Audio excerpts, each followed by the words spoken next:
नमस्कार. मी विनय कुंडलिक माने. मी दिनांक 5/5/2026 रोजीपासून या दौंड नगरपालिकेच्या गेट समोर बेमुदत उपोषण आणि धरणे आंदोलन बसलेलं आहे. माझ्या आंदोलनातील प्रमुख मागण्यापैकी एक मागणी आहे, अ, दौंड शहरातील दौंड सिटी सर्वे नंबर 2204 ही मिळकत भीमतडी शिक्षण संस्थेची आहे. या मिळकतीमध्ये या संस्थेने बेकायदेशीर बांधकाम केलेले आहे. तर हे बांधकाम पाडण्याबाबत 3/6/2017, 25/6/2025 रोजी नगरपालिकेने प्रादेशिक नगर रचना अधिनियम कलम 52-53 प्रमाणे हे बांधकाम पाडण्याबाबत नोटीस बजावलेली आहे.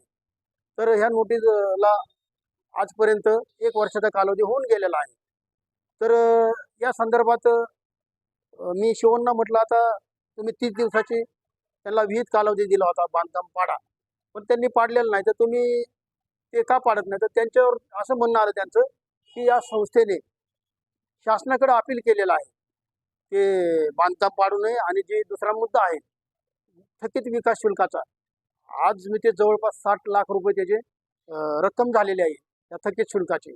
तर मी त्यांना म्हणलं की विकास शुल्काची थकीत वसुली असेल, हे अवैध बांधकाम पाडण्याची कारवाई असेल, या संदर्भात शासनाने तुम्हाला काही लेखी उत्तर दिलंय का, किंवा कुठल्या न्यायिक प्राधिकरणाने स्टे ऑर्डर दिलेली आहे का?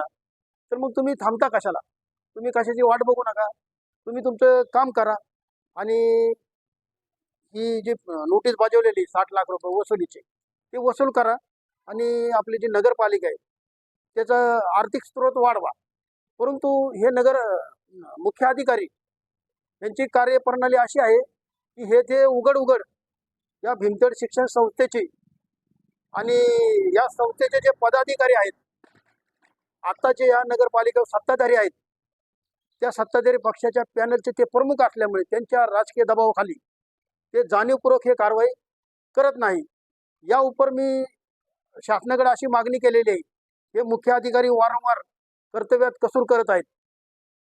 ॲक्च्युली त्यांनी 30 दिवसाची मुदत दिल्यानंतर कायदेशीर त्यांना अधिकार आहेत ते बांधकाम पाडायचे किंवा थकीत विकास शुल्काच्या वसुलीबाबत ती त्यांची मालमत्ता सील करायची.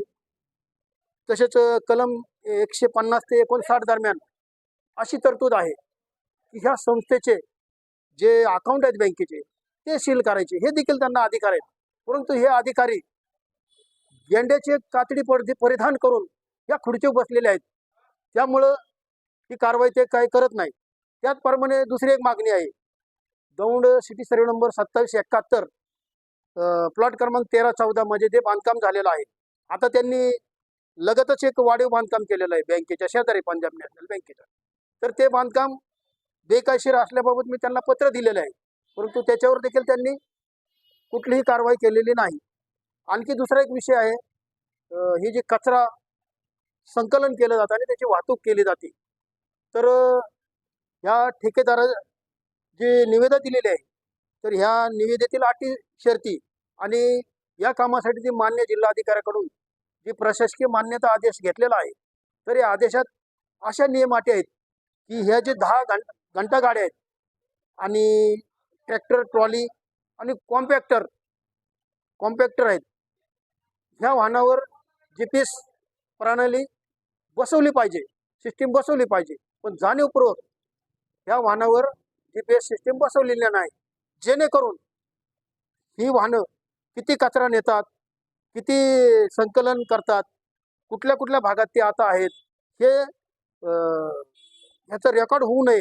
आणि ह्या मुख्य अधिकाऱ्याला कोट्यवधी रुपयाचे बिलं काढून त्या ठेकेदाराच्या घशात घालण्यात यावी, म्हणून हे GPS प्रणाली बसवलेली आहे.